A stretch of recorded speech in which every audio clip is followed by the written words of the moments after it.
We welcome you to another installment of Big Noon Kickoff, the off-season. The gang is going to join me in a moment. We're going to talk, what exactly is this season going to look like in college football? Will it be in the fall? Will it be in the spring? Will we have it at all?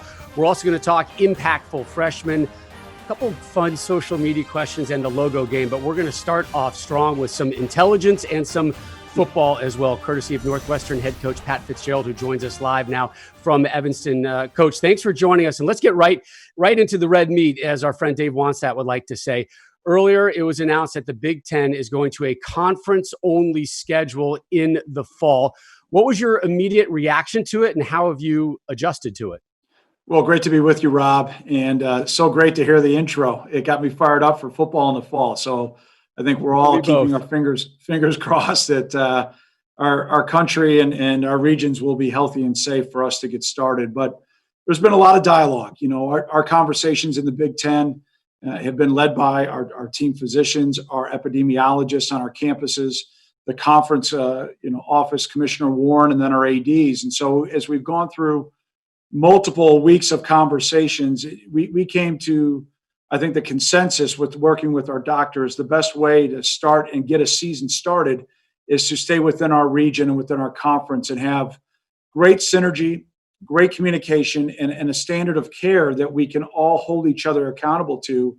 So when we step in the arena, we feel like we're going to have the most healthy and safe environment possible. So I think that was really the trigger to where we're at today. And now we're going to move forward and be, I think, really in a listening mode, understanding what questions our families, our parents, our players have to make sure we get all the questions answered from our doctors and then move forward from there. So you have your 2020 schedule, and we'll just cross off all the non-conference opponents. So number one, do those opponents in the Big Ten that are already on your 2020 schedule stay? And then what gets added to that schedule? That's a great question, Rob, and one that we hope to get answered pretty soon as coaches. You know, we're a little bit kind of really focused on like getting ahead and advanced scouting. And, you know, we obviously probably all worked through our non-conference preparation in the offseason. And now, you know, what exactly road are we going to go down from a scheduling standpoint? Will it be the 9 we already have scheduled and add one? Will we do something creative? A lot of discussions are happening. We're meeting weekly with the conference and our ADs, and hopefully there'll be some clarity soon, not only for us, for our players, and then, you know, for our fans. They want to know. I mean, the Big Ten rivalries are second to none, and who we may add or how we may shake up the schedule could be a lot of fun for our fans, but most importantly, hopefully a lot of fun for our players. So, Coach, if they came to you and said, you know, schedule your schedule for us on what it should look like for Northwestern football, what would it be? Well, I right now in such a, fluid situation, I would say let's keep it as simple as we can. We already have 9 games scheduled. Let's stay with that 9. Is it move the games up? Is it, redo it and have divisional games first? I'm not smart enough to figure all that out. I mean, I would express an opinion if and when I was asked, and then what is your opinion on it, Coach? Yeah, I mean, I think if we're going to continue to talk about having a Big Ten championship game, we might want to think about moving the divisional games up to at least try to get those 6 games in and then embark in Big Ten for us, then into Big Ten East games.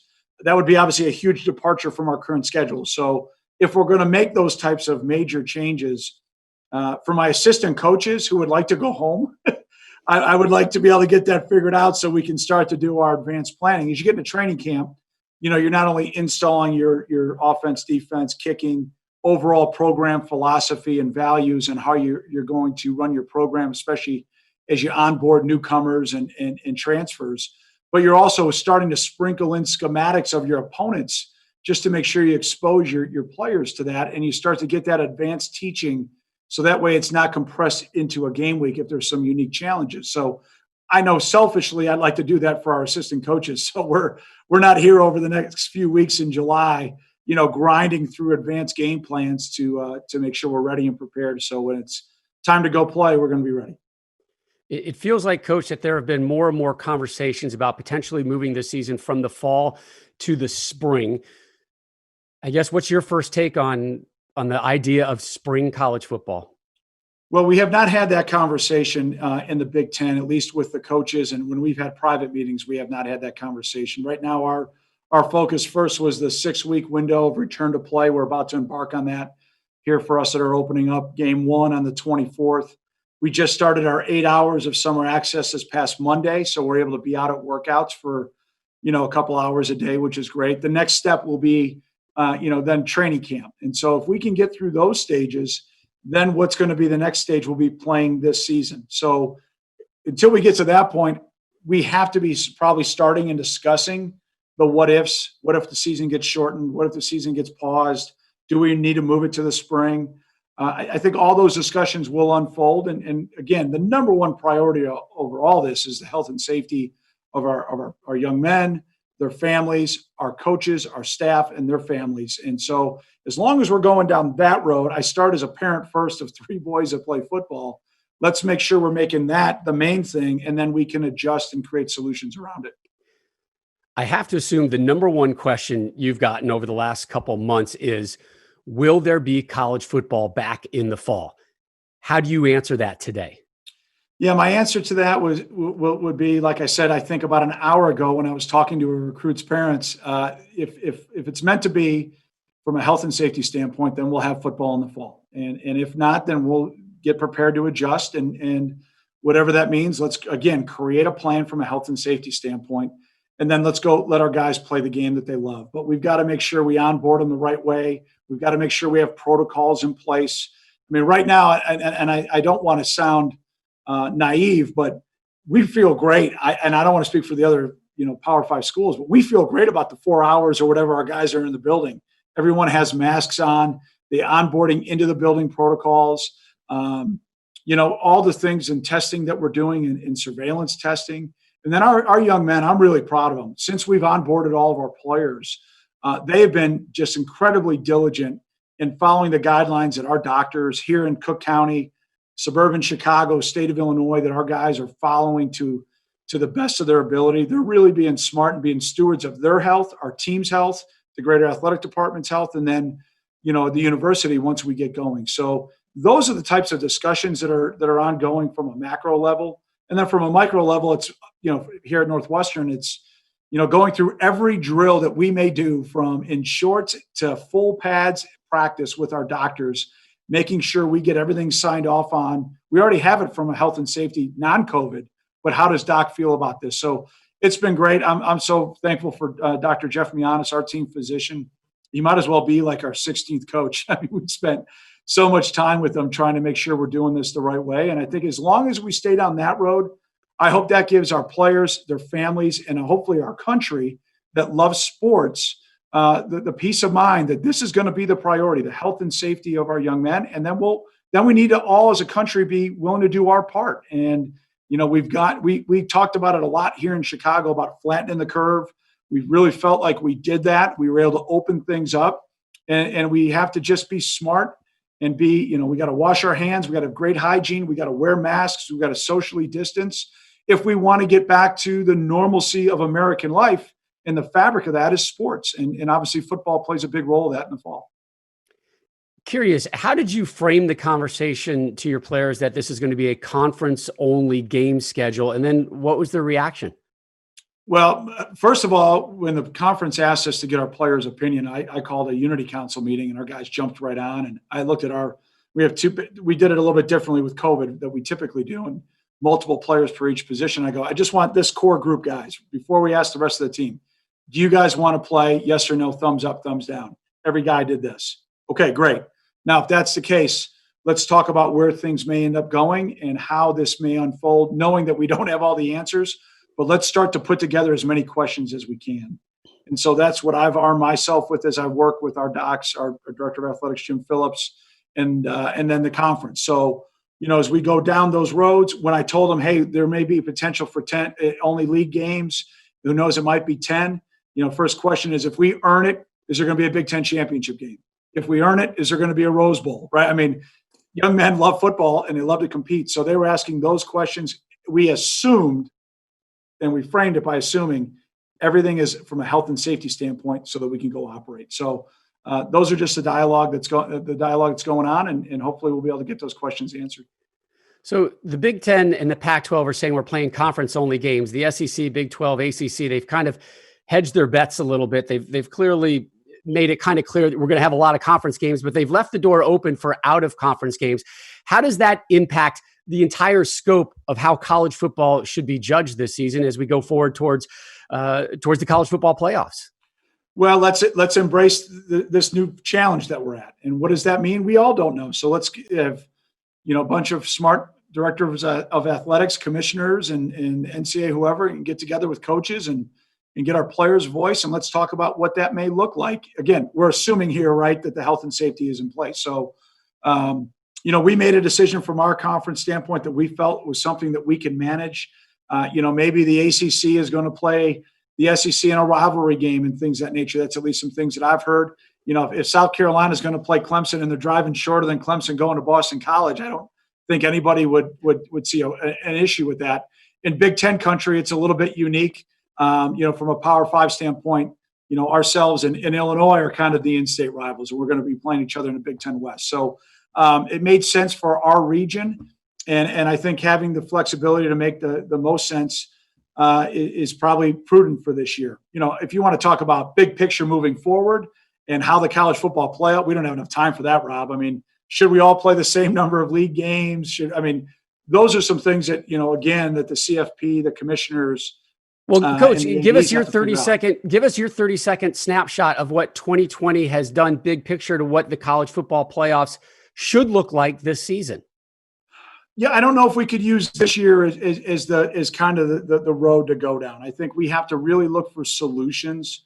We got to think about the health and safety of everybody involved.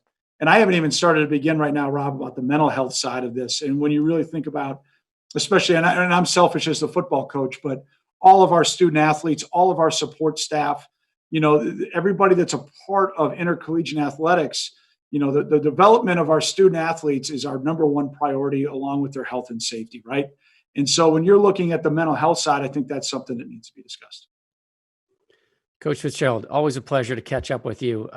Hope you have more good news to pass on to the college football world and to your family. I know you got some heavy lifting to do a little bit later today. Fitz, always great seeing you. And we're going to bring in the guys right now, Coach, to talk about what college football is going to look like this season.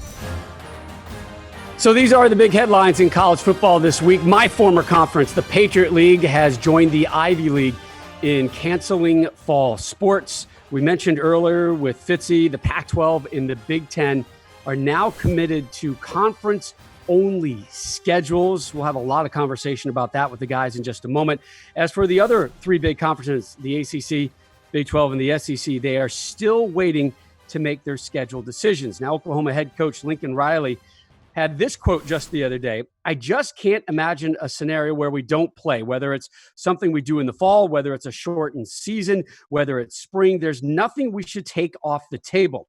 Regardless of what we have to do, I don't think there's anything we can't work around and we can't adjust and can't make work in order to play college football. We've all got to do our part on that." So obviously the scheduling conversation is going to dominate the conversation with the guys: Urban Meyer, Joel Klatt, Reggie Bush, Matt Leinart here with you. Joel, I'll give you first ups. And I know it's moving parts, and I know each conference is kind of saying something different essentially, but what do you think, if we have fall football, the schedule should look like? Yeah, I mean, that's a great question. I think that there are so many options on the table, like you just mentioned, and like Coach just talked about. But I do want to just backtrack for a moment. And I think it's important for all of us involved with the sport, and in particular the decision makers involved with the sport, to really address the reality of the situation. And I don't think that this virus is nothing, and I don't think that it's everything, right? It's always going to be somewhere in the middle. For instance, the dangers to the kids that are the ages of these college kids are very minimal. In fact, they're 41 more times likely to be injured in a car accident or drown or get hit by lightning. I mean, all of those things are a greater threat than the coronavirus to the kids of this age. And yet, if you have a compromised immune system and or are age 70 or older, it is highly dangerous. And we've got to acknowledge that and make sure that we're creating solutions and we are creating a season that can potentially keep everybody safe and yet keep everybody on the field as well. I think it's important to remember, guys, that shutdowns and cancellations were in the infancy and in their genesis meant to flatten the curve and keep people out of the hospital. And as of today, there have been no reported positive tests from the Pac-12 or Big 12 that have wound up in the hospital. Same is true in the Big Ten. These kids are just not going to the hospital. It's incredibly rare. And yet again, we've got to keep them away from, if tested positive, and isolated from those that this is dangerous for. So what can we look towards for solutions? This is where we get to the actual question. So you've got to acknowledge the reality of the situation on both sides, Rob, and then you get to what could potentially be a solution. I think there are two solutions. Let me start with the actual schedule. I believe we should cut down the number of games, which the Big Ten and the Pac-12 have already done, going to conference only in those respects. And then we should maximize the amount of time it takes to play those shortened seasons. So in my model, what I would do is I would shorten the season to 10 games, and then I would lengthen the season from week 0 towards Christmas. That's about 18 or 19 weeks where you could play those 10 games. You play the first 2 right away, and then you play every other week for the remainder of the season. It allows for off days, 4 or 5 off days after every single game. It allows kids to isolate and quarantine if they test positive, and yet you're minimizing the risk of actually losing a game because you don't have a roster to fulfill that contest. The other factor I said there was 2 solutions. That's one for the season. The other would be anybody that is immunocompromised or is older or just wants to should be able to opt out, and their job nor scholarship should be in jeopardy. I think those are concrete solutions that could be put into place so that we could see football this fall, because the cost of not seeing football this fall, both to the individual and to the institution, is significant. To the individual, we're talking about mental health, lack of structure, potential drug abuse. To the institution, you're talking about the loss of revenue that will mean in practice the loss of opportunity both in scholarships and in sports across the NCAA for young kids. And that disproportionately affects the African American community, which makes up 48.5% of NCAA football players. So all of these need to be acknowledged, and we need to move forward with a best case scenario of playing a season this fall. Urban, what's your thoughts on how the fall should look? Well, first, I'm going to vote for Joel as commissioner of the NCAA college football. He'd love that. First of all, that is where I didn't know that, Joel. That's very well thought out, very similar to what I've come up with. And it's a 10-week season with 3 bye weeks. I think you still keep the conference championship games intact, understanding that might not happen, but still put it on the schedule. It'll be a little bit later in the month of December, and still plan on a college football playoff and bowl games. And I think you can always take from it. It's hard to add to it. Mm-hmm. So I think the idea of 3 bye weeks is a lot like Joel had, in case there is something happen where a team gets really impacted by the virus. Hopefully it's around one of those bye weeks.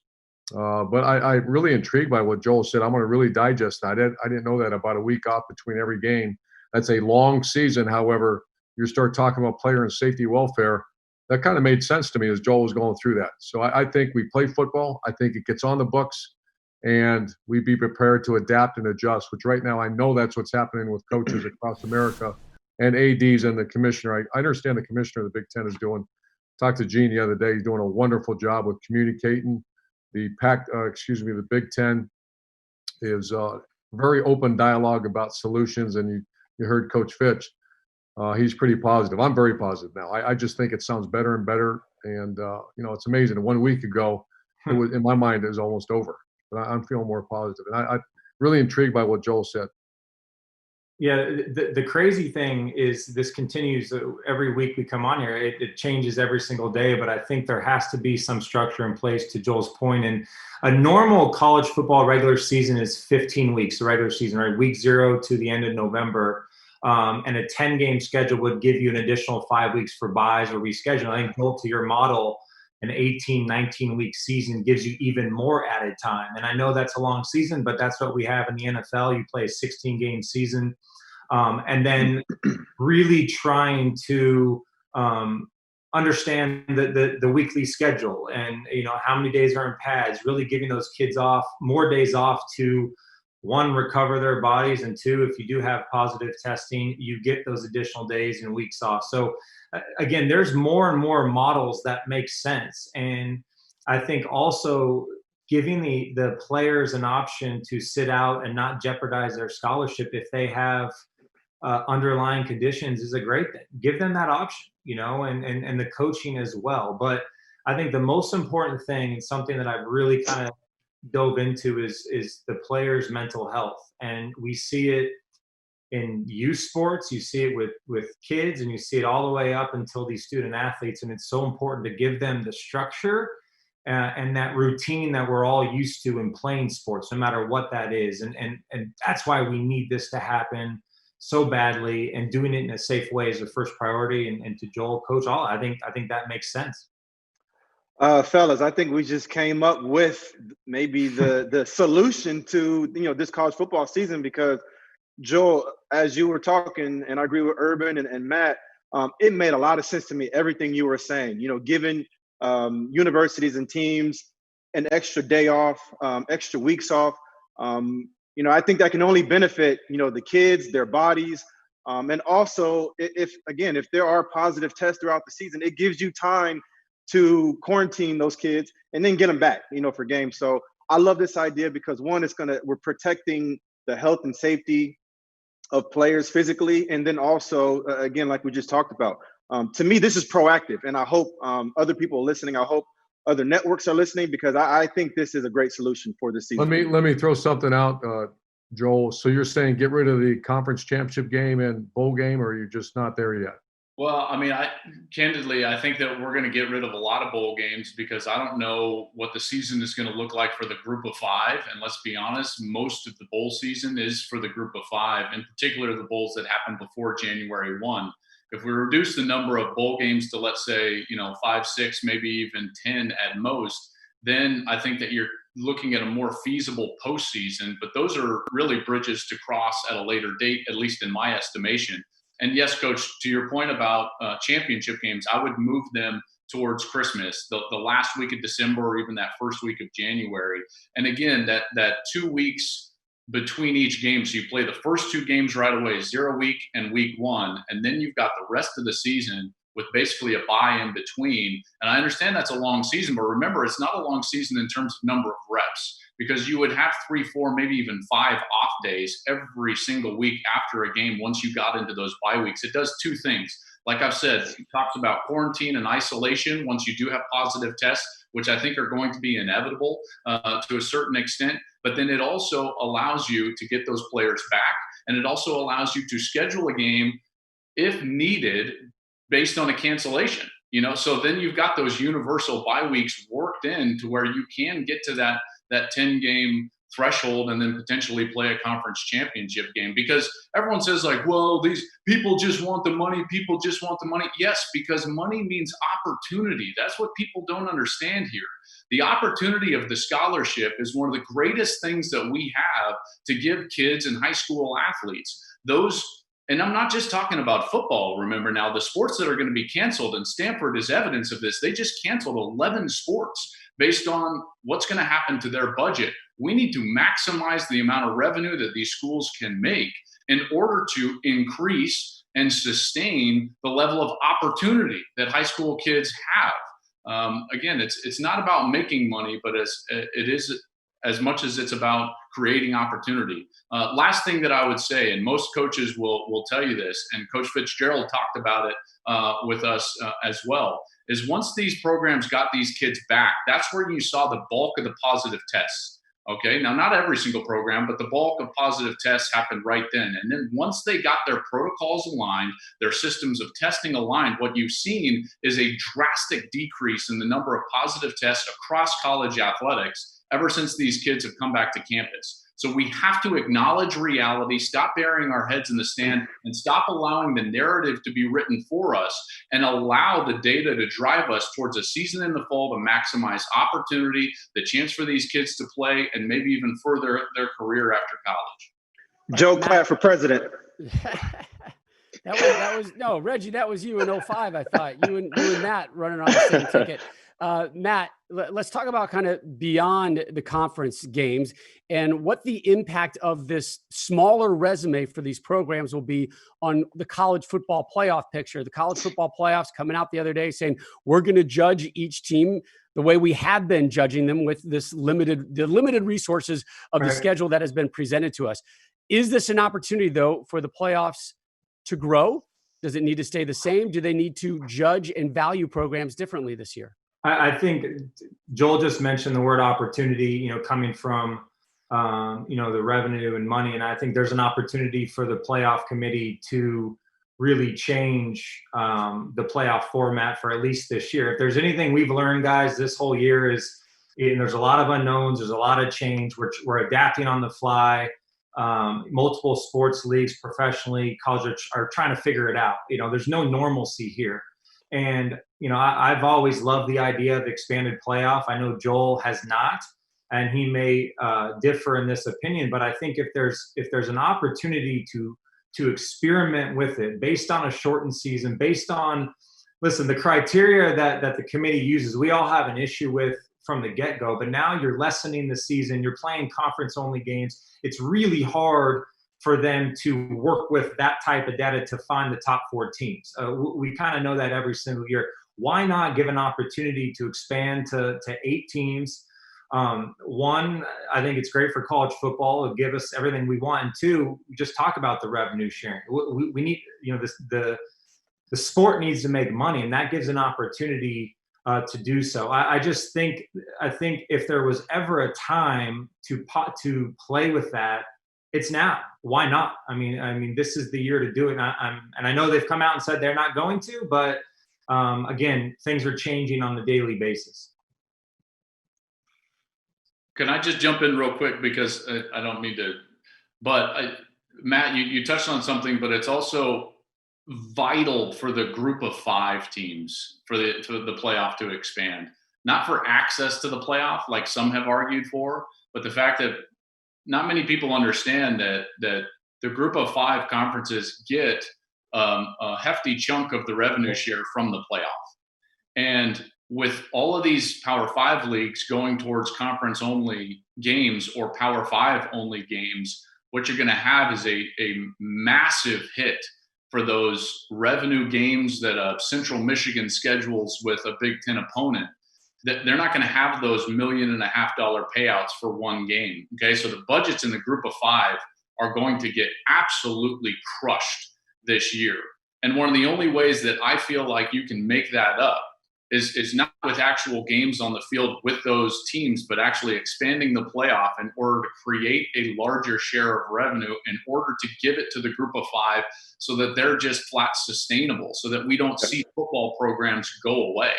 Again, this is about opportunity for high school athletes. And I said before, and I'll say it again, that disproportionately affects in a negative way the African-American community and those kids in high school, because 48.5% of college football players are African-American. So the expansion of the playoff, I don't care what I said prior, Matt. Now it's a necessity based on creating those scholarships and maintaining programs around the country for the group of 5. They've got to grow it, and they've got to grow it this year, in my mind, in order to make sure that these programs can stick around.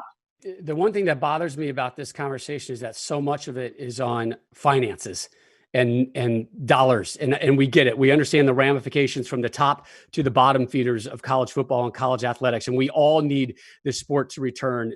But number one, it's got to be about the health of these players, of these coaches, of the staff. And I just hope, and talking to Fitz, he clearly didn't sound that way, but that people need to put things in perspective and worry, number one, about the physical and the mental health of everybody associated with it. We'll figure out the dollars a little bit later. Everybody's getting stung. Everybody's getting hit, no matter what the business is. Let's talk about maybe some good news in Austin this week. The players got together a couple weeks ago and notified the university, hey, there needs to be some discussion about some changes. And to Texas's credit, Reg, they said a series of actions to promote diversity, inclusion, and equality will be fulfilled. And one of the big ones, 2 prominent Texas running backs are going to be properly honored around Longhorn football. Yeah, and I thought this was an amazing move by University of Texas to name the stadium after Ricky Williams and Earl Campbell. I believe it's the stadium or the field. But either way, those are 2 guys who have really significantly, I think, brought a lot of positive attention to university. They paved the way for a lot of guys. I mean, Earl Campbell paved the way for so many running backs, so many African Americans, just by the way he played the game, his dedication, his passion, and also Ricky Williams, who was a guy that I've looked up to for a long time because we took similar paths from both being from San Diego. We grew up very close to each other, know his whole family. And then also he was drafted to New Orleans Saints first and then traded to Miami, very similar to how I was, and also won a Heisman Trophy. So I love the fact that Texas has taken a step and really has done something like this, for the sport. I think it speaks volumes to the players.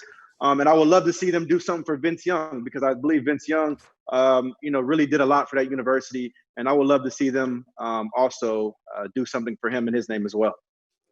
Continue the conversation going, right, Reg? That's the only Yes, way sir. change can really happen. So the conversations do continue in college football. We're going to twist our conversation to incoming players in Division I football. Who are the best freshmen ready to excel in college football landscape? And year in, year out, we're always treated to more and more burgeoning talents and going to big time programs where opportunities may be limited, opportunities may be there from the opening day. So let's take a look at our top 5 freshmen, according to all of us here, as well as our colleague, Brady Quinn. And we're going to start number 5.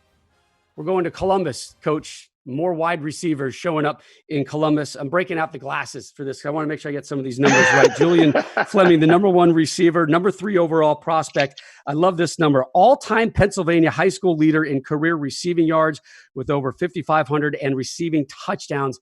Wow. 77 receiving touchdowns. This is a big get at number 4 for TCU. Zachary Evans, 5-star recruit from Houston, the number 2 running back, the first 5-star signee in TCU history, rushed for over 300 yards and 76 touchdowns in high school. We go to number 3, the linebacker, Justin Flo at Oregon, a 5-star recruit from Upland, California. He's the number 1 linebacker prospect and the number 6 overall prospect.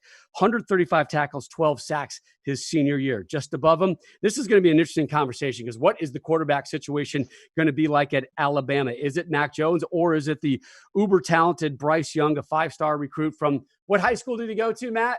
He's a modern-day Monarch, boy. Modern day, there we go. Number 1 QB in the class, 68 total touchdowns, 58 through the air, 10 rushing, accounted for 178 touchdowns through the course of his high school year where he won Gatorade Football Player of the Year in California. Number 1, Brian Brzee, 5-star recruit from Maryland, number 1 rated player in this class, regardless of position. This is not a high school kid anymore. This is a man, baby, 6'5", 290, 35 sacks, 80.5 tackles for loss in his high school career. Remember, Clemson did start freshman defensive tackle Tyler Davis last year, so Dabo and company not afraid to let the youngsters have the reins. So, look, Coach, this is very much a moving target. We're looking at ratings and body and production in high school. We know the college football is a different game, but through the course of your coaching career, what have you seen that freshmen have that gives them the ability to be a difference maker their freshman year? Yeah, it's very obvious after spending the time that I spent and when you start evaluating freshmen, and the obvious number 1 is physical maturity. And that's the size, speed, and strength. And a lot of guys are gifted with that, and a lot of guys are just develop faster. There's great stories from Mike Thomas to Joe Burrow to even Zeke Elliott that really took a little bit of time to develop. But physical maturity is number 1. Obviously, you can't even go to 2 or 3 without the physical maturity. Number 2 is physical toughness, and that's the ability to understand pain versus injury because what they're getting ready to step into is far more difficult than high school and, quite honestly, far more painful. And I'm not just talking about the hits on the field. I'm talking about the training that they're getting ready to go through. Number 3 is mental toughness, and that's how you handle your teammates, how you handle media, fans, and your coaches. And if you for example, you have to have thick skin. It's going to be a very rugged environment for people, especially in big-time programs. And that means teammates you're going to go in and try to steal someone's job. A lot of times I've seen them, they just can't handle that within the team. The obvious is the media and the fans. I mean, they can be ruthless to you. And then how do they handle coaches who are, they're not high school coaches anymore. They're college coaches. And then I asked Adam to put on the bottom there, the things that determine this, there's 2 of them. What kind of family is a young guy coming from? And what kind of high school program? If you're coming from a very solid family, academically, you just got everything together. I've seen, and I mean, it's rather obvious, those kids play faster. Not all the time, but they normally do. But here's the one: the guys that come from modern day, the guys that come from the great, like Nick Bosa was the most physically ready player that I've had as a freshman. And he came from St. Thomas Aquinas. That's basically a college program. They understand time management. They understand personal responsibility, work ethic, respect the game. When you recruit a guy from a bad program, I would always tell our coaches, get ready. That's going to take a year. That's going to take them a year how to clean up the locker room, how to make sure they go to class on time, how to get the proper sleep, hydration, nutrition, understand the value of the playbook. If they come from a bad program, and that's why very rarely, you'd have to really convince me to take a guy from and when I say bad program, I mean a bad one. It takes sometimes 2 years. Sometimes they never get it. And at Ohio States of the world, you don't have time for that. So you take a kid, if it's all equal, you take them from that legit program, because then the transformation to college will be relatively minimal. But the physical maturity, physical toughness, and mental toughness.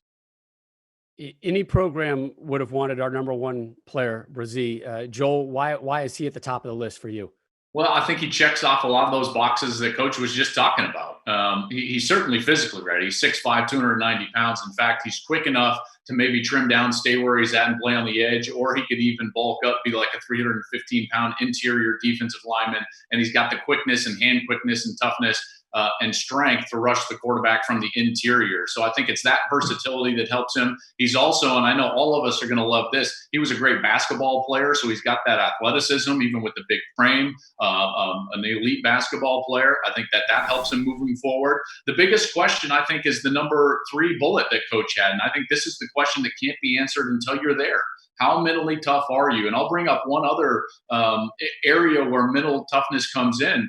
Guys, remember the level of competition that these players are playing in high school. Even if they're at a great program, they are dominant players and likely have been for their entire life. And I think it takes a huge adjustment from a mental toughness standpoint to deal with failure for the first time in your life, because you're probably going to go and get in an inside run drill, a 9-on-7, and someone's going to eat you up. And you've got to be able to be mentally tough enough to deal with that. And that would be my biggest question about Brazee, and just see how he deals with going to Clemson and their level of competition in practice. A lot of competition at Alabama, particularly at that quarterback spot this year, Matt. I think that was why some of us might have hesitated to put Bryce Young up so high, because we're gauging what kind of impact he would have this year. And he may not even be the starter, but this is a next level type talent for sure. Well, first, to answer that question, Rob, I think what we will see is a similar situation that Clemson had a couple of years ago with Kelly Bryant and Trevor Lawrence. Kelly Bryant just got off a great season. He was a starting quarterback. Trevor Lawrence, and the number one player in the country, was just too good to keep off the field. And remember, he got some playing time, and they eventually took over. And what happened? He won a national championship as a freshman. I think we could see something similar, despite not having an off season, with Mac Jones and with Bryce Young. And yes, he went to modern day high school, but as Coach just said, the prep that you get at a high school like that, there's a reason why they've won multiple national championships in the last 3 or 4 years, because they get you ready for the next level. And when you talk about just the skill set this kid has, he is really smart.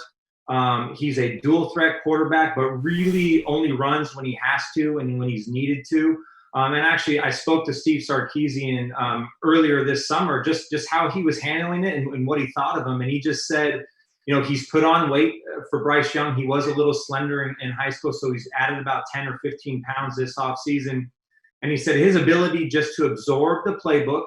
Now, granted, they're not practicing full go with live and defenses coming at you, but his ability to absorb the playbook and understand what they're trying to do, I just think it sets up for success for him. Whether Mac Jones starts a season or not, Bryce Young will have an impact on Alabama's season this year for sure. Hey Matt, Reggie, I need both my sons to play quarterback in modern day. What's up, man? Can you hook me up, man? What's up? Hey, I need my son. Just call me, dude. I got you. All right, I just want to make sure we good there. I don't care what it is. I got you. Reg, let's go back to your freshman year at USC and how you were able to adapt the challenges you had, and maybe how the face of true freshmen have changed since that moment. Well, I'll never forget my freshman year. I remember somebody wrote an article and said I was one of the biggest busts to ever come out of San Diego, and I wasn't living up to the hype. And I think it was because I had like a fumble or on a kickoff return or something like that. But speaking to what Coach is talking about, that mental toughness, that pushed me.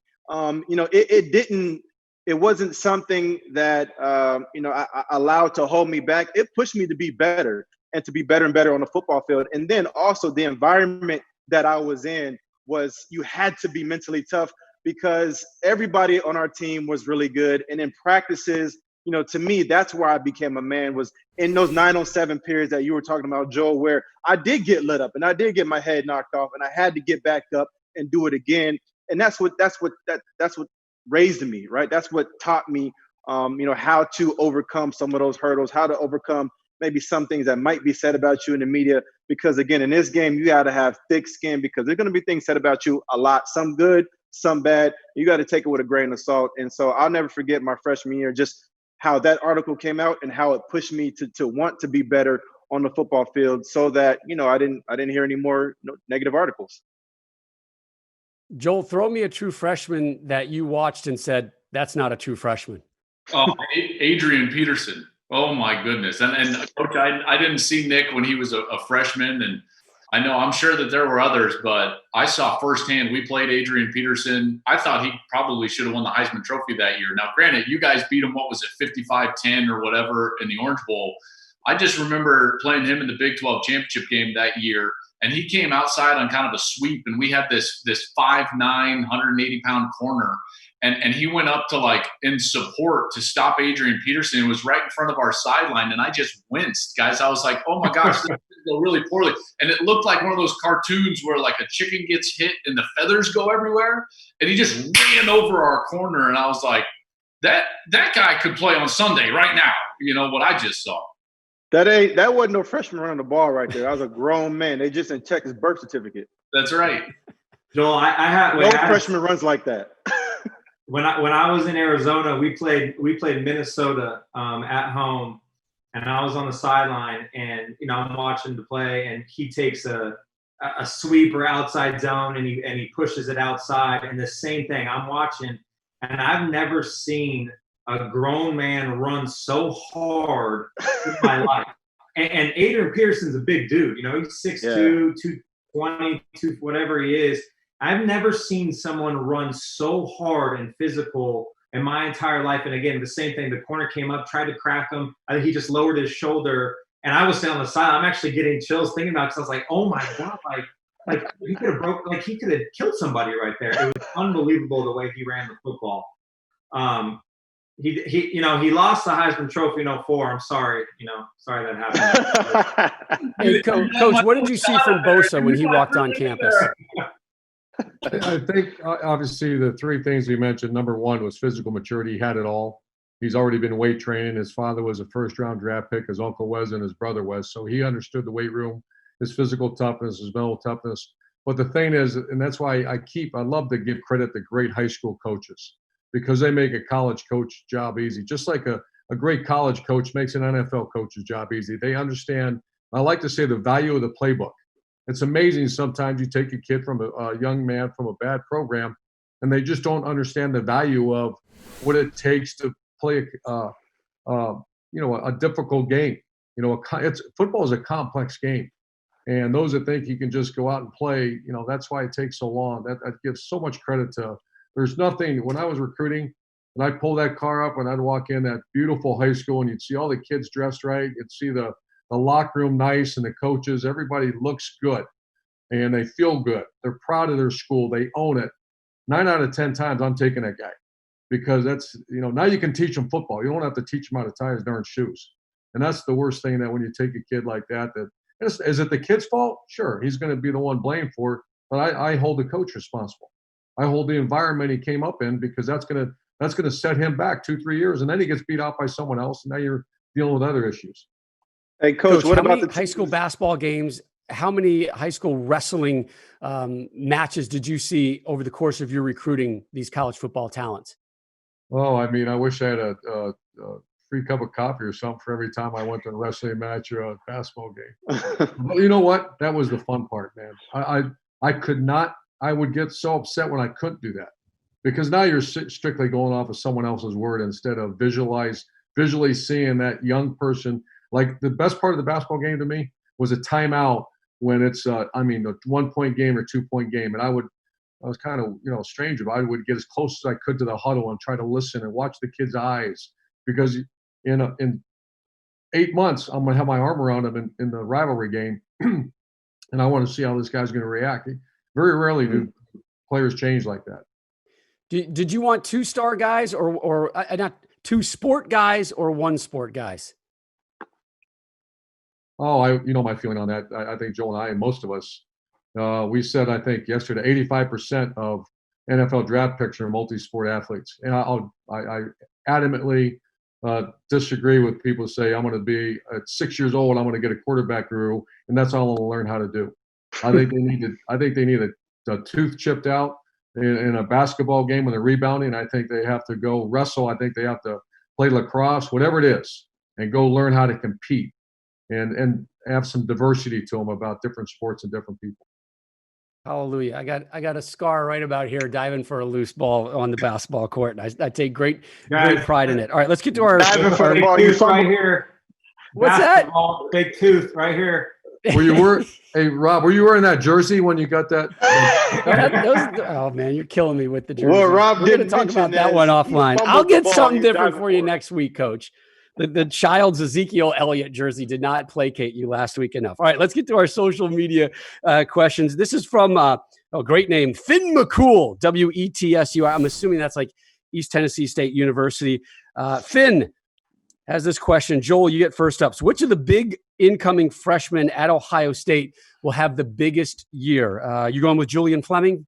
Yeah, I mean, he's the most physically ready. So I'll go with him.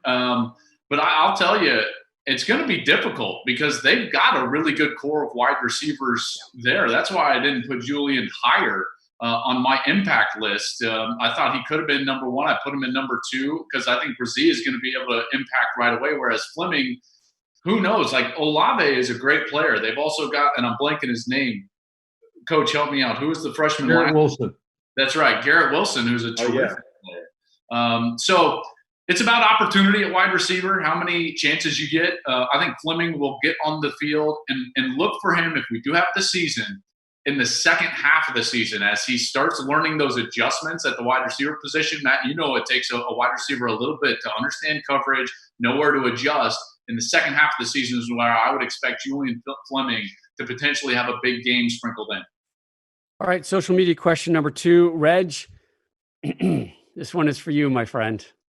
Early apologies and condolences. My man, God. Reggie Bush. Here we go. You're better than this! Exclamation point. Reggie out here putting up golf scores that look like his rushing totals. 97, 91, 91. Hold on. What is that burner account? What is Rob Stone is a golden god. Hey, I'm assuming red and orange is not good. No, man, Reg, what happened on the golf course? You made 1 birdie? All right, y'all gonna let me explain it. Wait, let me tell you what happened, okay? So, all right, before I went to the golf tournament, I went to see this golf coach, all right? And I shouldn't have done it because he screwed up my swing the day before I went to the golf tournament, all right? He had me doing all kind of crazy stuff, okay? So the first day was horrible, it was bad. I ain't shot a 97. I don't know when the last time I shot a 97. So then, all right, the next day got a little bit better, as you saw. And the next day, I'd already dug myself too deep of a hole by that point. So, but you know what? There's always next year. I can't wait to come back. And don't take their bait, Reg. Move on. Don't take their bait. Move on. It's over. I mean, guys, you realize Larry the Cable Guy beat Reggie. Reggie, every day. Every day, Larry the Cable Guy topped Reg.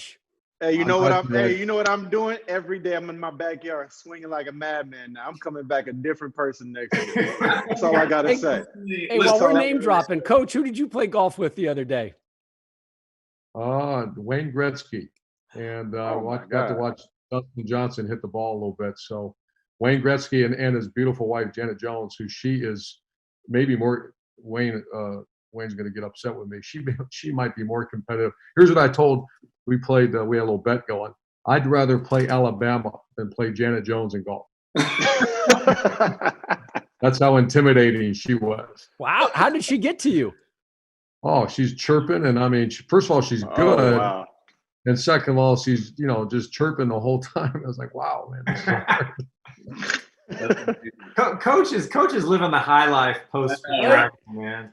Everybody always asks me, man, is Coach going back to coaching? I say, I don't know. I think he's got it pretty good. I think he's kind of figured out this whole life thing right now. I want him to adopt me.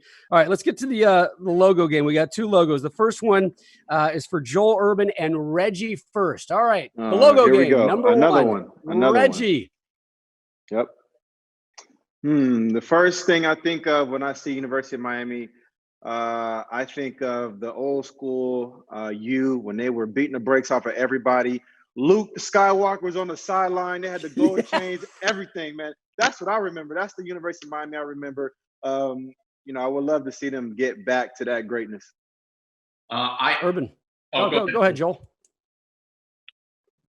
Coach, I remember 2005. We went down and played Miami. I was a senior, and John Beeson suplexed me, literally.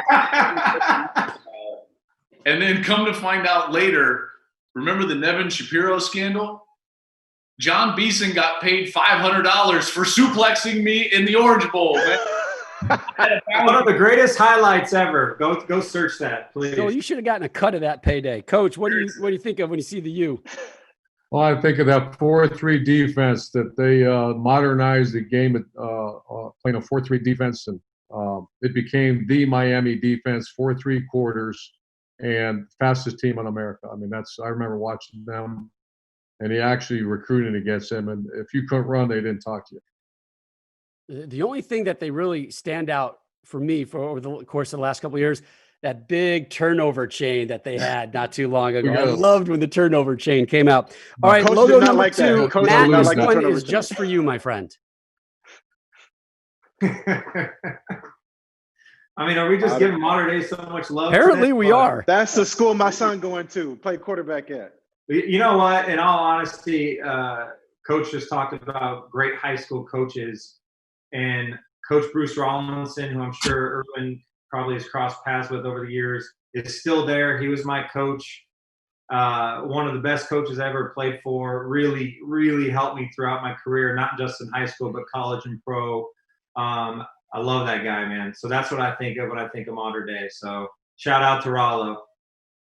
What are the odds Cole Leinart is suiting up in just over a year for that program? Oh gosh, if it wouldn't take an hour and a half to get there every morning, trust me, we've thought about it. Get you a Tesla, man. Get you a Tesla. Reggie, you got a guy? You got a guy for that? I got a guy for you. Reggie's always got a guy, man. Reggie's always got a guy. Got to have a guy. Hey, gents, always good to see you. Great to reconnect with everybody. And we'll see you guys again next week with another edition of Big Noon Kickoff, the off season.